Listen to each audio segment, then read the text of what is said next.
So welcome to PIP Connect. My name is Andy Hudson, and thank you for attending today's webinar.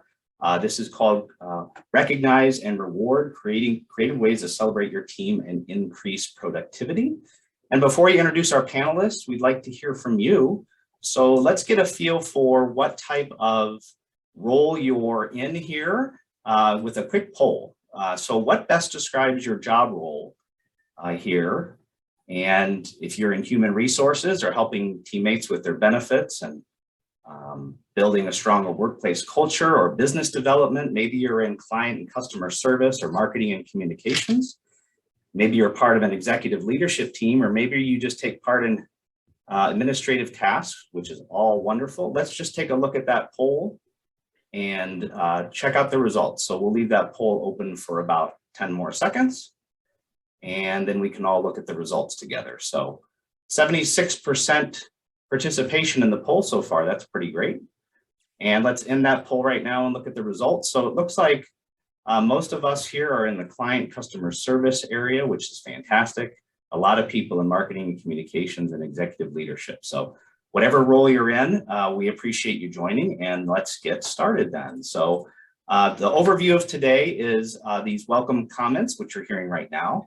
And we're going to bring on our panelists next. We have Melissa Van Dyke from the Creative Group, and we have Billie Reise for Incentive Concepts. And they will be joining us in a moment. We will have some additional polls along the way, so please participate so we can learn a little bit more about you.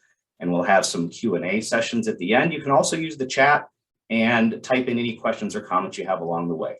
So with that, let's welcome our two panelists. We have Melissa Van Dyke, the Senior Vice President of Customer Experiences and Insights for Creative Group. And we have Billie Reise, who's the Vice President of Administration for Incentive Concepts. Welcome to you both. Hi, everybody. Welcome. Hello. Hi, good to be here. Well, great to have all of you, or both of you, and thank you so much for joining us today. And Billie, I'm going to start with you. Can you just give everybody a quick introduction, please? Absolutely. I graduated from the University of Missouri and jumped into the advertising agency world and realized it wasn't for me. So I dabbled in the nonprofit sector for about 5 years before joining Incentive Concepts 15 years ago. Started in marketing, and I transferred over into my current role, which is the Vice President of Administration, because I love working with our people. Wonderful. Thank you, Billie. And Billie's going to give a presentation later in this webinar. So for right now, she's going to kind of turn off her camera and step aside so we can focus on Melissa. Melissa, welcome. Can you give viewers a quick self-introduction? Sure. Nice to meet you all, albeit virtually. Melissa Van Dyke, Senior Vice President of Customer Experience and Insights here at Creative Group. So good to hear that we have some other customer experience gals and fellas on the phone. I get the opportunity at Creative Group to lead over 100 talents who this year will create over 300 incentive travel, reward, and gifting experiences for almost 200,000 participants. And I can't say like Billie that I've been doing this for 15 years, but I have been in the industry for about 20 years. Wonderful, wonderful. Would you be interested in sharing us a little bit about you personally, or anything unique or interesting about yourself, where you're from? Where I'm from? Well, interestingly, we just found out that we are neighbors practically, and I am in St. Louis. That is where I am home office. Our offices are in Schaumburg. The personal interest, I have 2 teenagers, which takes up most of my time. That's probably my favorite hobby. I'm also avid researcher, data person, traveler, and actually love weightlifting. So it's kind of me in a nutshell. Wonderful, wonderful. Well, thank you very much. And 2021 has been referred to as the Great Resignation. We've probably heard that a lot in the media, and a lot of employees, in fact, a record number of employees quitting their jobs, which has really been impacting the economy. So what has your experience been? What was in 2021, and are you seeing any improvements as we're almost halfway through the year now? Or? In 2022, yeah. I don't think you can be in business in 21 and 22 and not have the Great Resignation as part of the story, right? It's just such a part of what everyone is experiencing. And you're right, record levels, right? So 11 million openings right now, but 40 million people in the US quit their jobs in 21. And the quit rate is still at 3% today. which is a point higher than it's ever been. It usually is around 1 to 2%. And I would say, just, from a data from myself and our client experience, I think what 21 did in the pandemic was really, it accelerated some patterns that we were already seeing, starting in 2009. But in 2021, what happened is, I think great resignation is not even the right word. I think it's a great reexamination, where people are reexamining what they value and if that maps back to the organization and what it values. And, no coincidence that 21, I think it was 20%, the death rate was 20% higher than it was in 2019. So people experienced, a number of people, some real life, some real trauma. So people are re-examining what they value and the organization. So I think there's a re-examination. I think there's also a reshuffling, and we definitely see it where we sit as well and with our clients. So there are some industries where the hire rate is higher than the quit rate. So people are not just leaving, they're going somewhere else. And we've been, I would say we're lucky enough to have less than 5% turnover in 21 and about that in 22. But definitely what we see is that reshuffling. I think as a leader, what people are saying is, I don't get paid enough to put up with this. And what I don't get paid enough is really a market question. And God bless any leader that's trying to keep up with salaries and compensation in 21 and 22, because it's ever changing. But it's the put up with this that I think we're all trying to figure out in our organizations. And in my experience with clients is that's really about removing barriers, making sure that you're living out your values as an organization. And then I would say that what we're talking about today, reward and recognition, it's no coincidence. And we know that from the data that, right, I think it's 31% less turnover in organizations. And that's still, that holds in 22 that are effective at reward and recognition. So. And we are talking about reward and recognition, and you served as the president of the Incentive Research Foundation. So you're very data driven. You said it yourself. And that was a 9-year stint, I believe, as the president of the Incentive Research Foundation. And so what did you find during that time about the importance of, like you said, recognizing and rewarding employees? Yeah, the importance of reward and recognition. Absolutely love the Incentive Research Foundation, now led by Stephanie Harris. They continue to do phenomenal work. But for almost a decade, right, sitting and looking at all of this data, not just within the IRF, but expansively across just management data in general, and what the data really unequivocally says. And this is what I loved about that job, and even what I get to do now, because I could talk about this endlessly, is that the data does say that when we do reward and recognition effectively, that it is critical to the employee experience and that juxtaposition with the organizational experience. And in a number of studies across all industries, that continues to come up. My favorite one with the Incentive Research Foundation was it's the top performer study. I encourage everyone to go out to the irf.org and check it out. It's where they looked at top performing organizations, so those with the highest revenues, the highest customer engagement, the highest employee engagement, and say, okay, what do they do differently than all other organizations? And every time that study is run, what they find is that it's the top performing organizations that use reward and recognition more often. They have more executive buy-in, they have more manager buy-in, they have bigger budgets, and they have more participation.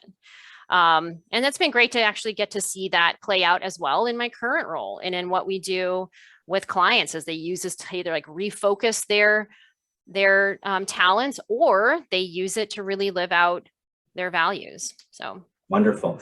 And I'm going to launch another poll here, because you're talking about recognition strategies for employees, and we'd love to hear from our viewers here. And so what employee recognition strategies does your employee offer? So we're putting that poll right here. It could be written praise in the form of just simple thank you notes. It could be a verbal praise, maybe in front of the entire team.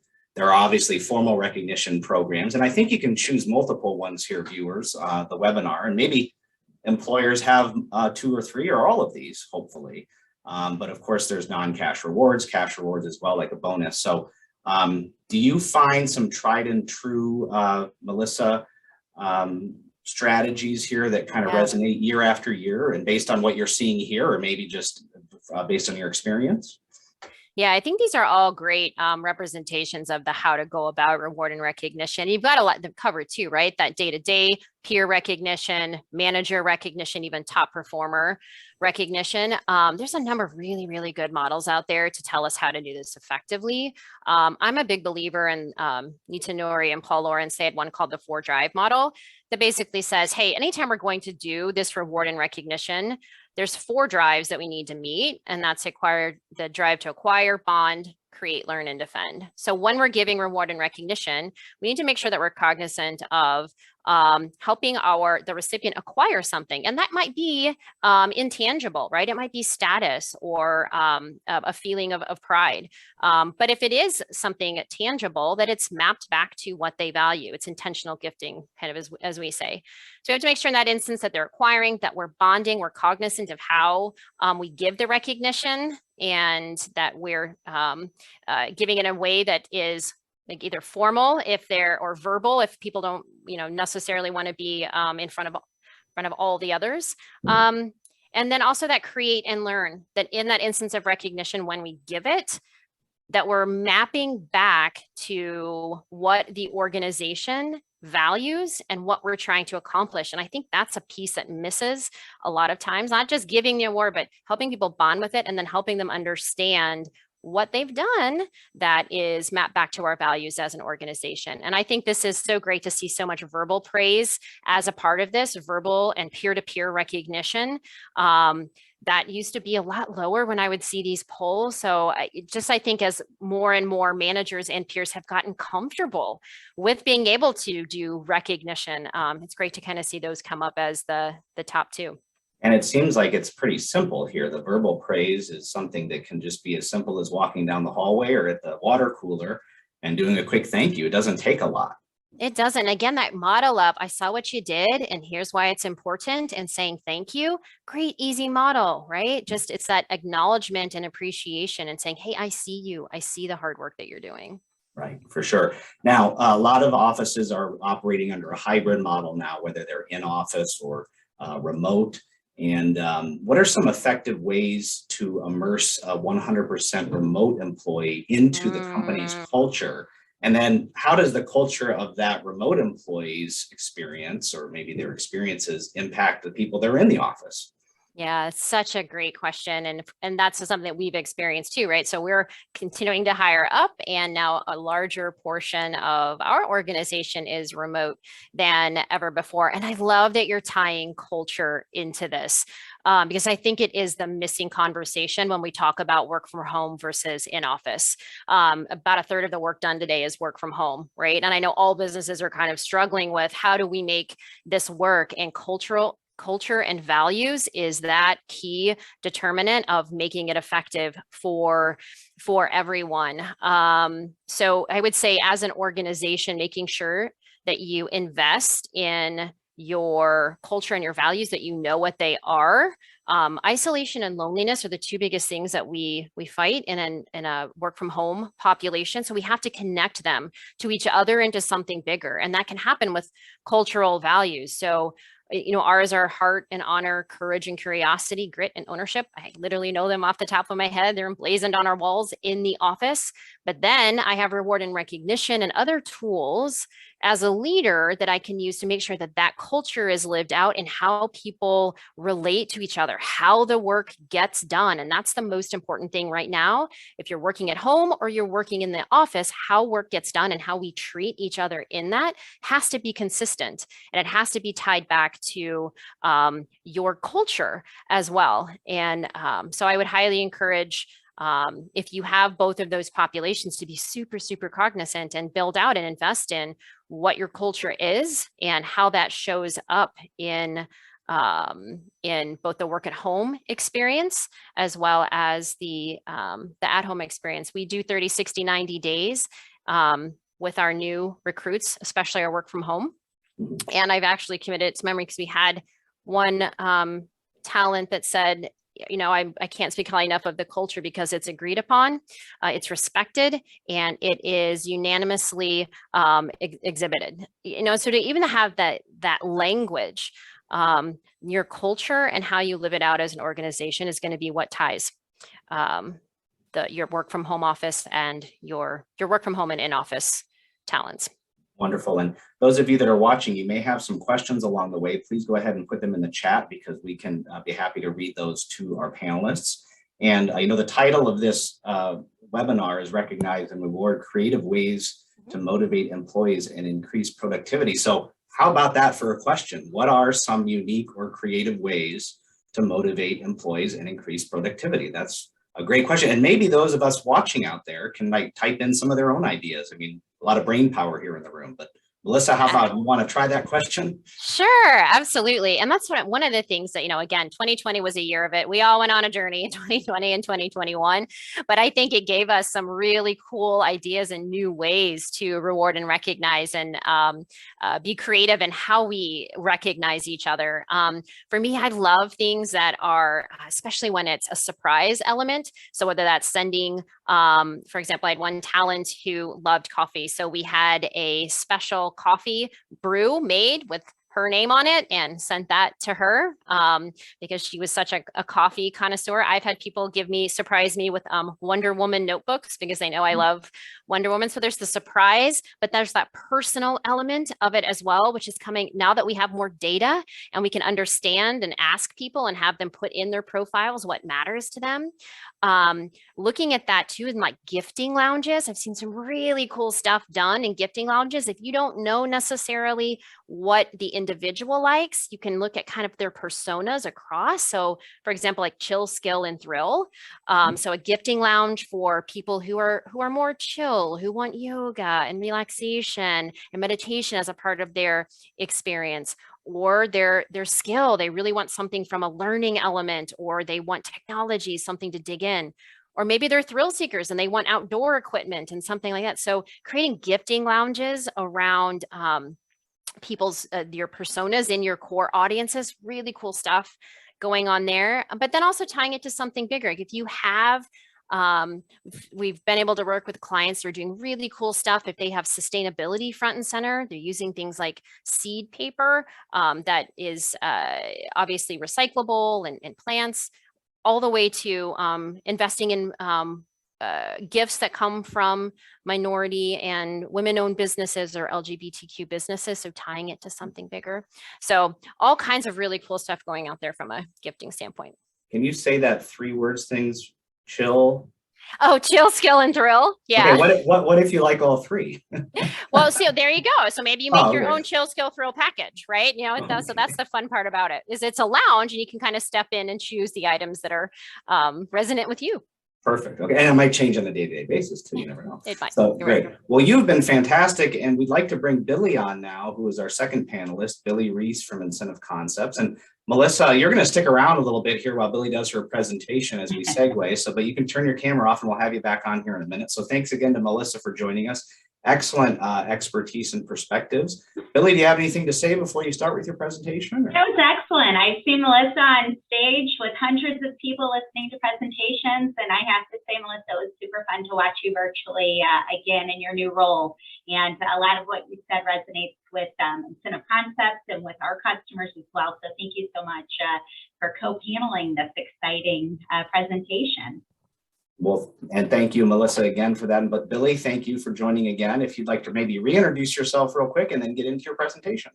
Yep, I'm still Billie. I am the Vice President of Administration at Incentive Concepts, and I'm pretty excited that I really get to do the best job on earth. Is I really get to engage and give my team members the tools they need to exceed expectations for our customers.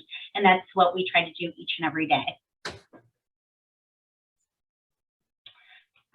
We were just talking core values and core focus recently, and Incentive Concepts, we just went through a traction exercise and we revised or revamped our core values. 2020 up until now has changed our culture tremendously in a sense that, we're forced to look at things a little differently. And so our core values are now to be ambitious, to be family focused, to be empowering, philanthropic, evolving, and value creators. And we really think it's important to get our team's involvement as we make up and revise what, our core value and core focus is. Our passion has not changed, though. Our passion is to deliver the best better. And it's really fun. We announced that probably 10 years ago for Easy Math, and to hear that being part of incentive concept language is very important. We do it on a peer-to-peer influence way, and we have to do it for our customers. So it can be used in many different ways. And we really want to just drive that our niche is to provide name brand merchandise for corporate gifting and rewards. And we do that in several different ways. And if you go to incentiveconcept.com, you can see different ways that we can help your company. But we practice what we preach here. And as Vice President of Administration, I get really fun ways to trial and error, so to speak, with our staff. But one thing that we're trying right now is the same day response. This is our promise to our customers and to each other. If you send a note to some of the team members, you want to know, hey, I don't know the answer, but that is an answer. So we're really working internally for that to be our promise to each other and to our team and to our customers. So next up, I just want to talk a little bit about just the challenges of motivating a decentralized workforce. And you hit the nail on the head when you said isolation and less exchange of ideas is one of the problems with a remote team. But we look for this to be an opportunity. If you really have to reach out to your team members and you make that a focus, you identify the problem that the IRF told us about, and you can find ways to fix that. So that's what we do here at Incentive Concepts. And so next, I'm just going to talk a little bit about the concerns of people working remotely. Employees' concern is just being lonely. They don't have that, hey, did you see this? Ozarks is on, the final episodes are out. Those conversations, there's no time for that without picking up a phone. So admin's team and just HR and leadership team, you're challenged with coming up with ways to get people talking because there will be some remote team members for most companies. We do kind of a, hey, jump on once a month and you can have lunch. Sounds kind of funny, eating a virtual lunch, but that gives people a chance to really just talk. And a lot of times we have team members, we notice that there's mandatory or scheduled meetings at the same time each week. A lot of people jump on ahead of time to say, ooh, you got to hear what happened to my dog last week, or you got to hear what happened to my kid just got this award. So we find it's important to have scheduled meetings and to give opportunities now that we know that loneliness could be a problem for some of the remote team members. Some of the managers, oh, I'm sorry, Andy, you went a little fast, but some of the managers, they're also worried about loneliness, but the loss of peer collaboration is a true problem with some remote team members. And so we're all challenged, not just the people in office, but the people that are remote, to find a way to make sure that they're included in the conversation. So to really understand and to see what's happening on a day-to-day operation in the office and remotely. So it forces us to see a more global view of the workplace. I'm ready for you now, Andy. So next, I just wanted to touch a little bit on productivity. And really, productivity is measured, it's a measurement of performance. It encompasses both effectiveness and efficiencies. And so, the thought is it's out of sight, out of mind. And I don't want that to be apparent in any workforce, but I personally, at Incentive Concepts, work to ensure that the people that are out of sight, for instance, or the sales guys or girls that are out on the field, that the work they're doing is noticed internally too. So just something I wanted to touch on. And then next, just a little bit on employees that who participate in decision making. They're more involved. If you look at this diagram, it shows that if an employee participates, they're 50% more committed. That's a big percentage, really. And the next one, it talks about they're more satisfied in their job. If you're heard, you're important. So if you look at these numbers, it's really important too to see that you're 18% more productive in your day if you're involved in some of the decision making. So it's important not only for the remote team to say, hey, I want to sit at the table, but also for the people in the office to say, wait a minute, so-and-so is really good at this. Let's get their involvement. So it just forces us to think a little bit differently, but it can make us more powerful.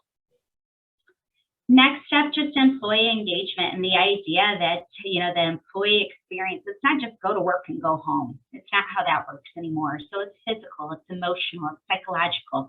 And there's the behavioral element to engaging employees. So at Incentive Concepts, I get the joy of making up new ways to do that. And I'm just going to simply give a couple examples of what we do here. Just hopefully, if you think they're good, you might employ them in your workplace, or just come to us with ideas that our customers have, saying different ways they want to reward with merchandise.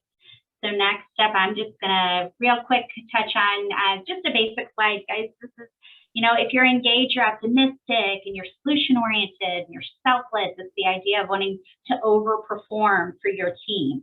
If you're not engaged, I mean, you're pessimistic, you're negative, you're egocentric. And so it's just, you know, a good reminder, if you're engaged, you're just more fun to be around. So we need to keep our people that are remote or in office engaged at all levels. So ways that we do it is make them want to be a part of the conversation. So we have daily meetings for our team. Some of them are by department, some of them are by leadership teams.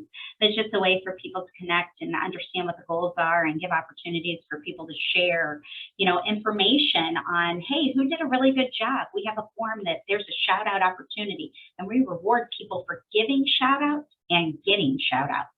We also have a level 10 meeting by department, so people can say, this is what I'm working on this week, and you need to hold me accountable, and poof, magic starts to happen when you start having people actually write down what they're working on and what their goals are, what their rocks are. We also have a monthly town hall meeting where we share quite a bit of business information, but my favorite part of that is we do an About Me, where we have two very, very confident people that are so excited to do it each month, but being facetious, but they really share about them. So it lets us know the personal side of our team members, and we get to hear about charities they're involved with. We get to hear about different things that they've experienced in their life, and it allows for connections inside and outside of the building. But we also have signage around our office, and I'm working on signage for our remote team as well that really just talks about incentive concepts and what our core values are. We have a year's service board, so anytime somebody comes in for an interview, they can see that, you know, we've had people here that have been here for 25 years. That's huge. Our 15-year wall continues to get bigger, and our 10-year, and there's quite a few names. So it says a lot, so people can read it. And we also have an employee promise of who we, you know, promise to be to our team, that we're going to show up as a leadership team with a focus. So that's just a few examples. Next up, I know we're rushed a little bit for time, but we also look for ways to engage our team. So we do birthday lunches with the president. Get out of our element, and go with the president and break bread, and, you know, see what his favorite movie is, and share what your favorite, you know, restaurant is. And we also have a buddy system that we implemented. And it's when you're a new hire, you don't know what you don't know, and sometimes you don't want to ask. And so this enables you a safe place to do that. And the buddy system is always you're teamed up with somebody. It could be, you know, outside of the building or inside of the building, but it's always outside of your department. And that's just your go-to person. We have an incentive rewards program and an incentive store. So when somebody is onboarded, they get to pick something automatically out of our prize closet. And we do a gift hit challenge so we can challenge each other to really, you know, be healthy.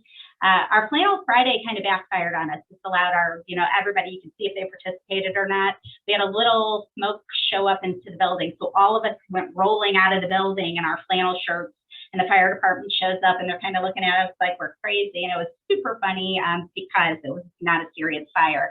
But it's just ideas that you can visibly see what your team's doing and if they're participating or not. And then we are really proud of our egg boxing contest, where you smash 2 hard-boiled eggs together and you have a winner. One of our team members on our customer loyalty team won it this year, but we're going to try to get it back over on the admin side for the winners for next year. But a little competition is always fun. So next up, I just want to talk about merchandise, and I know that we're running short on time, Andy, but the idea, I had a team member say, tell me you work at without telling me you work at. And an incentive concept, that person would have a Kate Spade bag, they would have a pair of Costa sunglasses. Here you see Carly, she picked a piece of luggage, but if it's an incentive concept shirt, or if it's a mug or a corksicle, but it's just showing that it's something from your company, that it might not have your logo on it, but it just is part of your work family. So that's a fun thing that merchandise can do. Even have a 10-year coffee cup that nobody else has, but it's just the old people do. So that's something we always kind of giggle about around here. And name brand gifts can be used in many ways, and ways that we've used them or seen our customers use them are for onboarding gifts, holiday gifts, incentive trips, a selected gift type thing, so the chill people can pick something out of the chill lounge, and the people that really are the active person can pick a new pair of headphones that they can run with.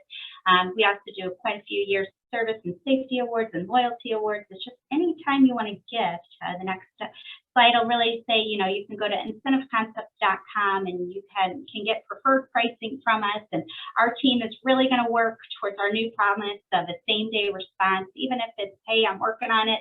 That's what our goal is to our people, and that's ways that we try to engage both the remote workforce and also our internal team that's here every day.